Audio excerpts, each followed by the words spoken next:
कहीं बलात्कार तो कहीं हत्या, कहीं इंसान के ऊपर पेशाब की जा रही है तो कहीं कहीं पर देश की बेटियों को निर्वस्त्र कर कर घुमाया जा रहा है। कहीं पे मंदिर में 7 साल के बच्ची के ऊपर बलात्कार किया जा रहा है तो कहीं पर 6 साल के बच्ची के ऊपर बलात्कार किया जा रहा है। ना मन भरने पर जानवर को भी नहीं छोड़ा जा रहा है। कहीं हजरत तो कहीं कुछ। दोस्तों, इस प्रकार से देश में घटनाएं सामने आ रही है। कहीं बेटियों को जलाया जा रहा है तो कहीं बेटियों को रातों रात पुलिस के द्वारा जलाया जा रहा है।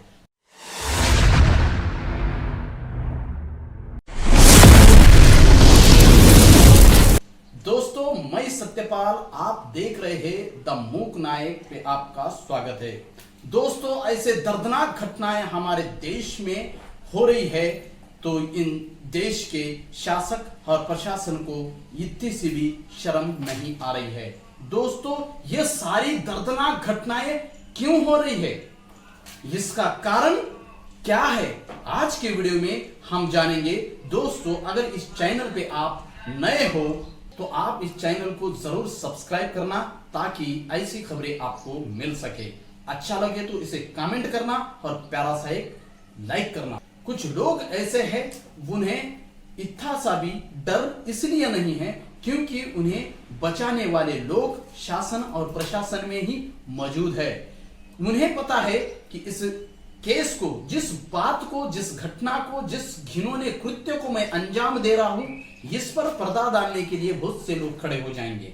कल की बात है, जिस प्रकार से बंगाल में इस एक डॉक्टर के ऊपर जो घिनौना कृत्य किया गया है, उसकी मुंडी तोड़ी गई, उसके पैर को 90 डिग्री तक फैलाया गया जब तक उसका पैर टूट नहीं जाता, हिप बोन से टूट नहीं जाता। उस तरीके से उस बहन को टॉर्चर करके उसकी मृत्यु हो गई और उसे खत्म कर दिया दोस्तों, और सामूहिक उसके ऊपर अत्याचार किया।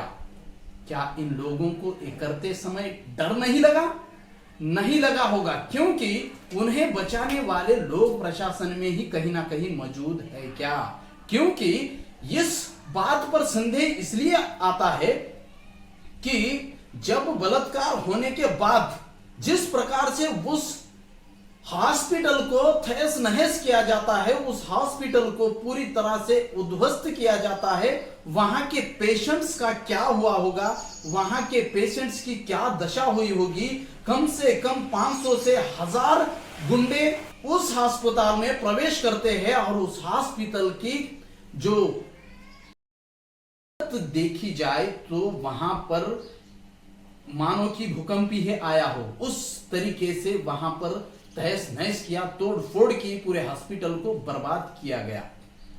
फिर इतनी हिम्मत इन लोगों में आई कहां से और ये लोग आए कहां से? फिर ये लोग थे कौन? इन्हें किसने भेजा? ये सवाल खड़े होते हैं इस देश के प्रशासन पर और इस देश की राजनीति पर। दोस्तों, ये लोग इसलिए नहीं डर रहे हैं क्योंकि इन्हें जिस प्रकार से सेव किया जा रहा है, पुलिस कुछ नहीं की तो फिर क्या होता है, सीबीआई को सौंपा जाता है। पुलिस क्यों कुछ नहीं कर रही है? क्योंकि पुलिस कहीं ना कहीं बिक रही है। क्या? कहीं ना कहीं जो शासन के रखवाले हैं वही भक्षक हो रहे हैं। क्या? दोस्तों, अनेक घटनाएं देखिए। दिल्ली का निर्भया हत्याकांड हो, उस हत्याकांड में तो पूरा भारत जुट गया था उस पीड़िता को न्याय देने के लिए। वो सही था, वो न्याय हो गया। वहां से फिर किस लड़की को जब से न्याय मिला है, किस लड़की के ऊपर इतना भयंकर अत्याचार होता है, फिर किसको न्याय मिलता है? दोस्तों, जिस प्रकार से हजरत में हुआ है, उसके मां बाप को तो आज तक न्याय नहीं मिला। पुलिस वालों ने ही वो डेड बॉडी जलाई गई। क्या हो रहा है इस देश में? जिस प्रकार से एक आसिफा नाम के बच्ची को मंदिर में बलात्कार किया जाता है और उस दरिंदों के बचाव में तिरंगा लेकर के उनको बचाने के लिए लोग सड़कों के ऊपर, देखिए कितना ये शर्मनाक ये घटना है। कि जो बलात्कारी है उसमें एक मंदिर का पंडित पुजारी है ब्राह्मण, उन सारे दरिंदों के बचाव में तिरंगा लेके लोग सड़कों पे उतरते हैं। देखिए, देश में जिस प्रकार से जातिवादी मानसिकता के लोग जो भनक रहे हैं, वह लोग ऐसे कामों को अंजाम दे रहे हैं और उनको बचाने के लिए जो दरिंदे सड़कों पर उतर रहे हैं, पहले तो इन्हें जेल में ठूसना होगा। जिस प्रकार से बिल्किस बानो को उसके परिवार के साथ क्या कुछ नहीं किया, उसके मां को मार दिया, उसके छोटी बच्ची को एक पत्थर के ऊपर उसका सर पटकाकर उस छोटी सी नन्ही सी जान को मारा गया, और उन दरिंदों को छोड़ा जाता है, उनका माला डाल के सत्कार किया जाता है। विश्व हिंदू परिषद के लोग कहते हैं कि वो संस्कारी होते हैं, ब्राह्मण संस्कारी होते हैं। वाह संस्कार! हर घर पे झगड़ा होने से अपना दर्द कम करने पर भगवान के चरणों पर जाकर वहां पर अपनी सुरक्षा महसूस करने लगी, तो वहां के 3 पुजारियों ने, ब्राह्मणों ने उसके ऊपर अत्याचार किया और उसकी बेरहमी से हत्या कर दी गई। वाह संस्कारी ब्राह्मण, शाबाश! ये लोगों के हाथ में फिलहाल देश है, और यही लोग इस देश के बेटियों के ऊपर बलात्कार करते हैं और इनके ऊपर अत्याचार करते हैं। संस्कारी ब्राह्मण, संस्कारी ब्राह्मण एक बेवश और लाचार एक आदिवासी के ऊपर पेशाब करता है और कहा जाता है कि संस्कारी ब्राह्मण। वाह संस्कारी ब्राह्मण! इनको हिम्मत किस लिए आ रही है? क्योंकि देश फिलहाल इनके हाथों में है। इनको हिम्मत इसलिए आ रही है, इनका देश में संगठन सबसे बड़ा है, और वो संगठन ऐसे केसेस के ऊपर कभी बात नहीं करते। इस देश के बड़े माने जाने वाले संगठन ऐसे जिन्होंने कृत्य हो रहे हैं, बेटियों की इज्जत लूटी जा रही है, बेटियों के ऊपर बलात्कार पे बलात्कार हुआ जा रहा है, न्याय नहीं मिल रहा है, उनकी बेरहमी से हत्या की जा रही है, इस देश के संगठन आगे नहीं आ रहे हैं और आएंगे भी नहीं, क्योंकि देश के संस्कारी ब्राह्मण देश में हैं। दोस्तों, कल की बात है, 8 तारीख को जिस बच्ची का शव झाड़ियों में मिलता है, 30 तारीख को बच्ची गायब होती है हॉस्पिटल से, और उसका शव अचानक रोड के बाजू में मिलता है, और उस शव को पूरे कंकाल में बदल दिया जाता है। अचानक झाड़ियों में शव मिलना किस बात को दर्शाता है? क्या उस बेटी के ऊपर, क्या उस हॉस्पिटल में कुछ एक्सपेरिमेंट किया गया है? उनके मां बाप और बहन का कहना है कि यह कोई अकेले का काम नहीं है, हमारे बहन के साथ जो हुआ है वह उन हॉस्पिटल के लोगों ने ही किया होगा। हम यहां से अनेक बार जाकर उसको ढूंढने का प्रयास किया। यही बगल में पड़ी हुई लाश 8 दिन से सड़ रही है, उसकी बदबू किसी को नहीं आती है, हमको भी नहीं आती है, और अचानक पुलिस को लाश वहां पर 8 दिन के बाद 8 तारीख को वहां पर मिलती है दोस्तों, और इतनी बुरी हालत में मिलती है। क्या इनके दोषियों को सजा मिलनी चाहिए कि नहीं मिलनी चाहिए? जो मुख्य आरोपियों को कहां छुपाया गया पता नहीं है, और मुख्य आरोपी कहां है पता नहीं है, लेकिन एक बेवड़े को ले जाकर प्रशासन बिता रहा है, पुलिस व्यवस्था बिता रही है कि इसी ने ही इस प्रकार से उसे अंजाम दिया है, इसी ने ही उसका गला घोटकर हत्या की है, इसी ने ही उसके सर पर पत्थर मार कर उसकी हत्या की है। इस प्रकार से पुलिस व्यवस्था बोल रही है, और इसीलिए ही पुलिस व्यवस्था के ऊपर वहां के यूपी के सवाल खड़े हो रहे हैं, उनके माँ बाप बहन सवाल खड़ा कर रही हैं कि यहाँ के पुलिस ऑफिसर इस वारदात को छुपाना चाहते हैं और किसी को बचाना चाहते हैं, इसलिए उस निर्दोष व्यक्ति को यह ले जाकर लोगों के सामने और खड़ा कर रहे हैं अदालत के सामने कि इसने इस घोर अपराध को अंजाम दिया है, इसे हमने राजस्थान से पकड़ा है या कहीं से पकड़ा है। दोस्तों, इस प्रकार से जो अगर घटनाएं होते रहेंगी और मुख्य अपराधियों को बचाया जाएगा तो दोस्तों आपके घर तक, आपके बहन तक, आपके घर के स्त्री तक ऐसी घटना पहुंचने में कोई देर नहीं लगेगी। सतर्क हो जाइए, समझिए, साजिश को समझिए।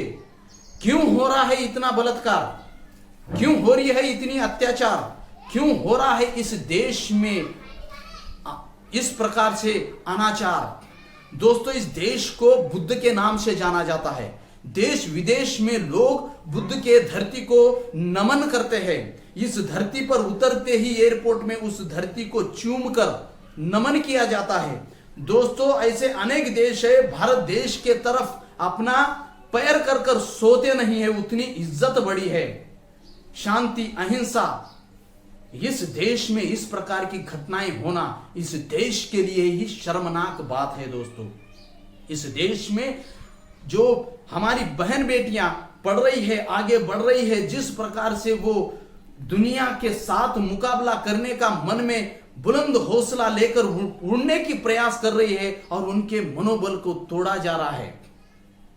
कहीं ना कहीं ऐसा सवाल उठता है कि जो पिछड़े लोगों की हो, इस देश की बेटियां हो जो आगे बढ़ने का प्रयास कर रही है, क्या आंखों में चुभ रहा है?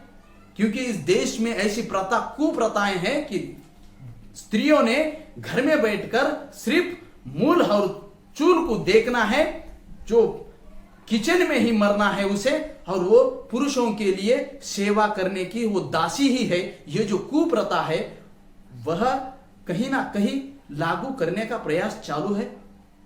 क्या इन्हें अधिकार नहीं है कि सड़कों पर खुला चलने का, या किसी हॉस्पिटल में हो, किसी संस्था में हो, वो नौकरी करने का, अपने पैरों पर खड़े होने का? दोस्तों जिस प्रकार से जो घटनाएं हो रही है यह डरावनी है। क्या माँ बाप को भेज पाएंगे माँ बाप ऐसी घटनाएं सुनकर कि लड़कियों को किसी अस्पताल में या किसी अन्य जगह पढ़ने को? अपने से दूर अपने पेट के, अपनी जान को, अपने कलीजे के टुकड़े को अपने से दूर भेजने का साहस करेंगे माँ बाप? जो दर्दनाक घटनाएं सामने आ रही है दोस्तों, रूह कांपता है। जो हमारा ही रूह कांप उठ रहा है, तो माँ बाप जन्म देकर उसे फूल की तरह पालने वाले माँ बाप की क्या स्थिति होगी? जिनकी बेटियां अन्य राज्यों में पढ़ रही हैं, अन्य देशों में जाके पढ़ रही हैं, लेकिन अन्य देशों में है पढ़ने को, वो माँ बाप तो निश्चिंत है, लेकिन हमारे देश में ही कहीं दूर सिटी में जाकर पढ़ने वाले बच्चियों के माँ बाप ही खुद को अपने ही देश में अब असुरक्षित कहीं पर महसूस कर रहे हैं क्या? इन सारी घटनाओं को देखकर तो वैसे ही लग रहा है कि इस देश की अभी लड़कियां सुरक्षित नहीं होगी या नहीं है। दोस्तों इस प्रकार से सारी घटनाएं अंजाम ये लोग दे रहे हैं और उनको बचाने का जो प्रयास हो रहा है, इसलिए ही ये बार बार कृत्य हमारे सामने आ रहे हैं, क्योंकि इन्हें कहीं ना कहीं कोई तो भी बचाने आ रहा है और ये बच पा रहे हैं। दोस्तों अनेक घटनाएं देखिए, जितने भी मैंने घटनाएं आपको गिनाए हैं, वो सारे घटना के जो आरोपी है वो सेफ है, उन्हें सेफ किया जा रहा है। तो क्या फिर ये ऐसी घटनाएं रुकने वाली है? क्या आपके बहन बेटी की इज्जत जो लूटी जा रही है वो कम होगा? मणिपुर की तो घटनाएं अगर आप देख रहे हैं तो वो रूह कांप रहा है। एक फौजी के पत्नी को उसके सामने उसका बलात्कार किया, उसको खत्म कर दिया। क्या इस पर कौन कंट्रोल करेगा? ये सारे दरिंदों के ऊपर कौन कार्रवाई करेंगे? उनको क्या फांसी हो सकती है? ऐसे दरिंदों को फिर से ऐसे कारनामों को अंजाम देने के लिए क्या उन दरिंदों की रूह कांपेगी? क्या हो रहा है इस देश में? इस देश को कितने महान लोगों ने सींचा है, इस देश को कितने महान लोगों ने अपनी जान की आहुति देकर, अपने जान की बलि चढ़ाकर इस देश को बनाया है।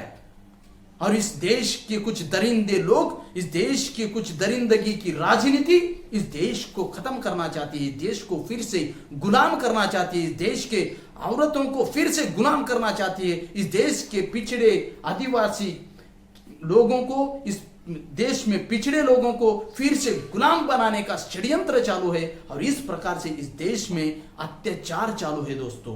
दोस्तों ऐसे दरिंदे को फांसी होनी चाहिए और फिर से इस देश में बहन बेटियों की इज्जत ना लूटे, उनके ऊपर ऐसे अत्याचार ना हो। इसलिए आवाज उठाइए, खड़े हो जाइए, आपकी आवाज मूक नायक के साथ जोड़िए, मूक नायक के साथ जुड़े रहिए। यह चैनल आपका है, आपकी आवाज है। दोस्तों बने रहिए, मूक नायक आपकी आवाज बनेगा।